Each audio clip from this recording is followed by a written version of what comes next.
On Euclidia, the magic island of the South Seas, events are moving very rapidly. Johnson's boat has arrived and been captured. Jerry and Joan have been in the chemical laboratory and watched the exploding gas from Captain Bradford's trick formula put the Euclidean scientists, including G-47, to sleep. Now, Jerry and Joan are back on Mrs. Gregory's yacht, where it is lashed to Johnson's boat. Jerry is running a little portable power saw on the deck of the yacht to cover up the noise of the pumps transferring oil to Johnson's boat for the escape attempt. Joan is with her mother in the radio cabin. J24Y to Wilmington. Patricia Gregory to the Gregory Relay Station. Hello, Wilmington. J24Y to Wilmington. Hello. Hello. I cannot understand, Mother dear, why they do not answer you. I understand it, Joan, and I don't expect them to answer me. Why not, Mother? For one reason, they can't possibly hear me. We're 4,000 miles from the California coast, and with our broken aerial and this set not working properly, we're lucky if we can be heard 400 miles, let alone 4,000. Then how does it help us any to keep calling? And your messages sound so strange. I do not understand much of your plan, I think. Well, I haven't much of a plan, dear. What I'm trying to do is keep the Euclideans in the radio chambers busy worrying about these messages.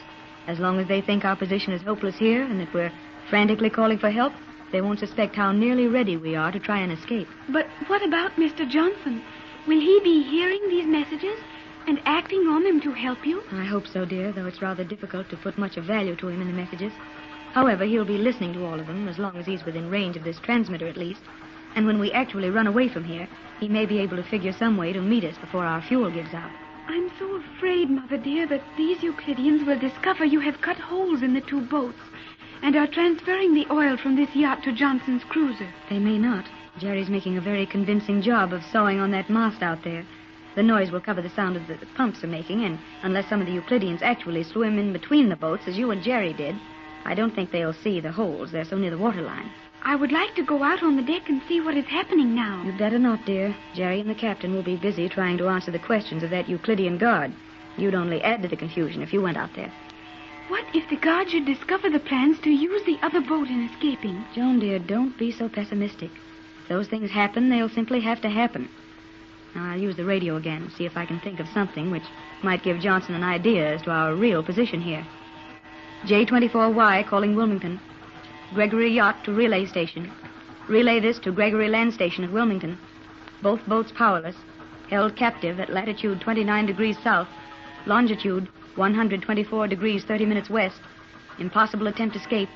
No fuel for boats. Oh, the captain. Yes, Joan, and I've got some good news for you. What is it, Tex? Go right on with your sending, Pat. This can wait until you get your message out. I wasn't sending anything of value, Tex. Just trying to find a way to let Johnson know something definite about our plans and the situation here. Well, after we figure a little on what I've got now, maybe it'll be easier to get a message to Johnson that he will understand. You have discovered something of value to us, Captain Bradford? I think so.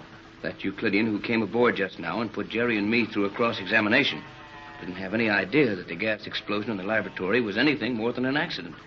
He wanted to know if that had ever happened to me when I was working on the formula. You think they were really deceived about it? No doubt of it. They don't even suspect that the formula was deliberately prepared to put them to sleep. I can believe that is possible, as the Euclidean chemists were all in the laboratory at the time, and they would be the only ones on the island with enough knowledge of chemistry to suspect anything about the formula. Right, Joan. And as long as these chemists stay asleep, we won't have any trouble over that. But the man who came and talked to you, he must have had something definite in mind. What did he question you about? He wanted to know if I had an antidote for the action of the gas. If I couldn't go to the laboratory and revive these men some way. Of course you will not do it, Captain. You bet I won't. And I couldn't even if I wanted to. There's nothing I ever heard of that'll bring these men out of their little nap. How long will the effects last? Oh, several hours. At least until after dark.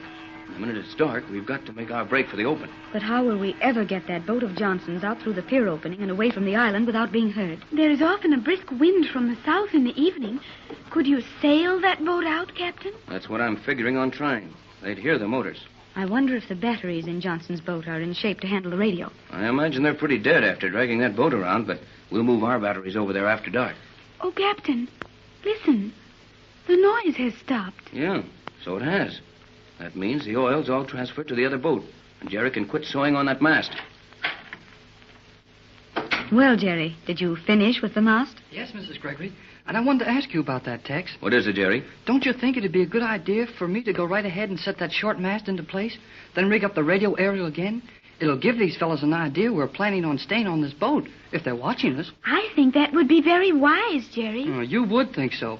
Easy enough for you to sit here and think things are wise for me to do. Have you ever tried pushing a mast around? Why, no, Jerry. Then come on out with me. You're going to learn how to do it. Now, Jerry, that work will be too hard for Joan. Oh, I don't want her to work. I just want her to sit there and watch me do it, so she can tell me how good I am when I get it done. Well, if you need moral support, go right ahead, Jerry, and take Joan with you. I'm going to stay here with Pat for a while and try to figure out how to get an intelligent message to Johnson. Come on, Joan. You can boss the job while I work on the mast.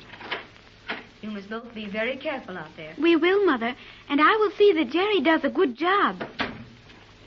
Now I want to see what you have done, Jerry. I'll show that to you later. Just now I've got another idea in my mind. Come on around behind this cabin. But, Jerry, what do you... Now, don't ask me now. Wait till we get around here. There. Now, this ought to do. For what? Wait till I get a chance to tell you. Now, first, we've got this radio cabin between us and the island, right? Of course, Jerry. That is obvious. Never mind the cracks. Just answer my questions.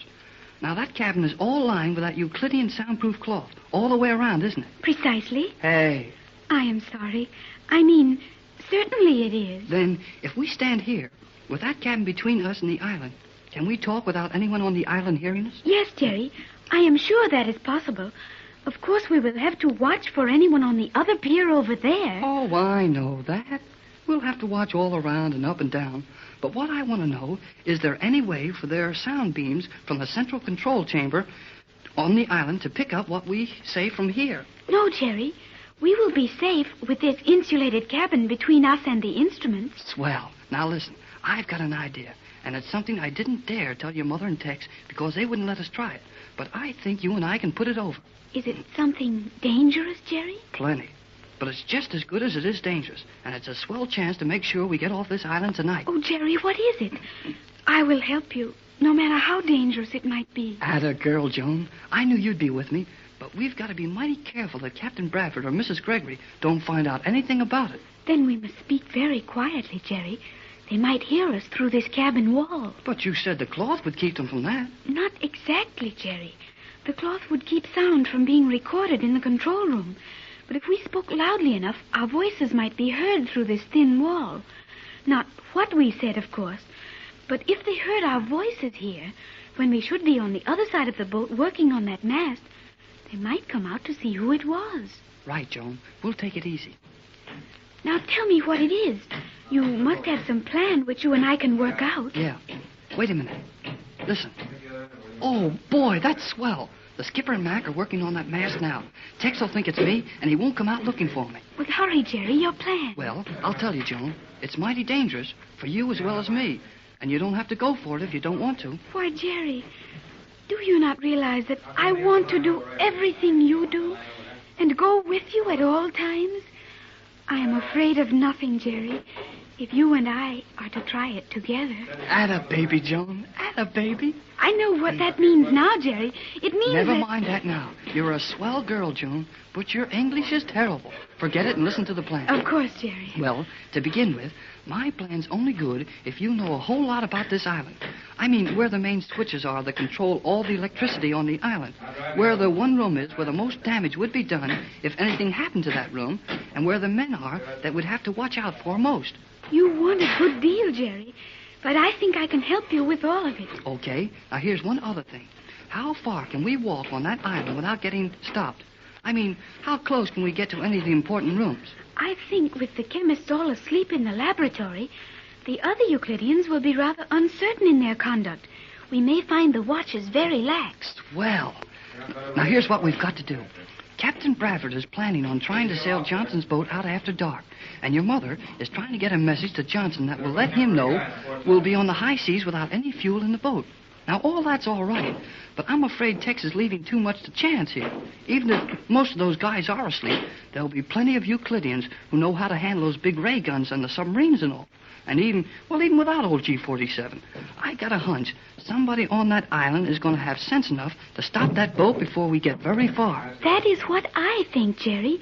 But Mother and the captain will not let me talk that way. I know that, but this is something they won't know anything about until it's all over. You and I are going to take a crack at wrecking a couple of the most important places on the island. You mean we will attempt to destroy certain valuable nerve centers in the island mechanism In order to guarantee their improper function when the time arrives to attack our boat? No, I mean we'll bust up a few of the things they can't use them to stop us. That is exactly what I said, Jerry. Well, didn't sound the same to me. Anyway, just before dark tonight, you and I are going to leave this boat. We'll take a walk on the island, and when we get back to the boat, we'll have a mighty good chance of getting away from here. Unless we are caught, Jerry, then we will not get away at all. Yeah, I guess that's right. But we'll try it just the same. Now, we'd better get out on deck there and act like we'd been working on that mast. You are right, Jerry. We must appear to have been very busy, so the captain and my mother will not be alarmed. Yeah. I don't hear any noise around there. I guess they've got the mast set up again. Hey, stop, Joan. What is it, Jerry? One more thing we've got to do tonight, and it's the first thing.